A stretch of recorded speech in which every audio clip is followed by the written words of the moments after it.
What do you think the Church thinks about democracy? What do you think Pope Benedict thinks about it? I think those are good questions to ask during this month when we celebrate the birth of our nation, which many people consider to be the first and best experiment in democracy. And they're good questions for us to consider during this mid-presidential term election year.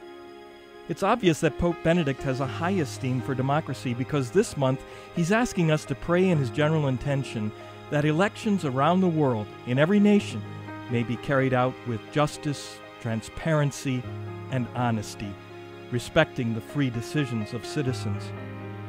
Democracy is only possible if there are free and fair elections.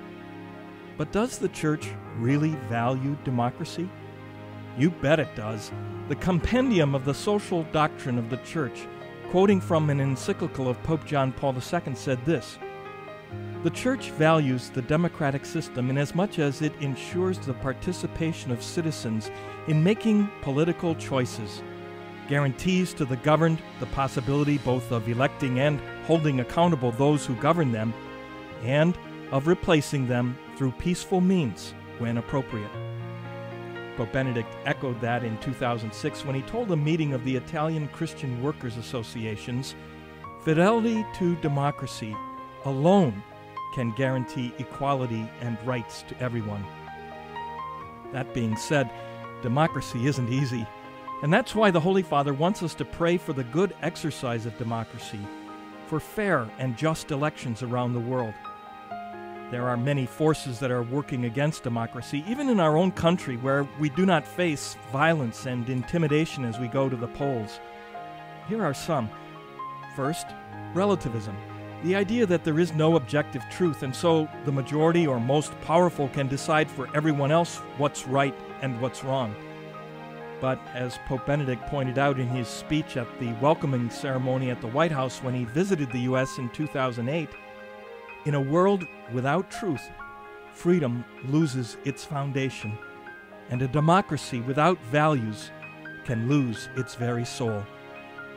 He went on to say, "Democracy can only flourish, as your founding fathers realized, when political leaders and those whom they represent are guided by truth and bring the wisdom born of firm moral principle to decisions affecting the life and future of the nation." A second factor working against just elections and democracy is selfish individualism. We, the electors, and the people whom we elect are often tempted by self-interest, thinking only of how we will profit from the people we elect and their policies. But democracy is a method of government for everyone, not just the wealthy, and it should lead us to be concerned not only for our own individual interests, but for the common good, the good of all the people of our nation. Regarding these two first factors, relativism and selfish individualism, Pope Benedict said the following just last May: "The spread of a confused cultural relativism and of a utilitarian and hedonistic individualism weakens democracy and favors the dominance of strong powers." A third factor working against just elections is manipulation, in which misinformation about candidates and policies is spread by means of the media. Democracy requires honesty and transparency, not the manipulation of people's attitudes by means of a particular spin that is given by the media. So, while in some parts of the world free and fair elections are difficult because of violence and intimidation, in our own country we face certain obstacles to democracy, and we need to pray for just elections here as well as in every nation. When he came to the U.S. in 2008, Pope Benedict made it very clear what was necessary for freedom and democracy to continue. Here's what he said: "Freedom is not only a gift, but also a summons to personal responsibility. Americans know this from experience. Almost every town in this country has its monuments honoring those who sacrificed their lives in defense of freedom, both at home and abroad.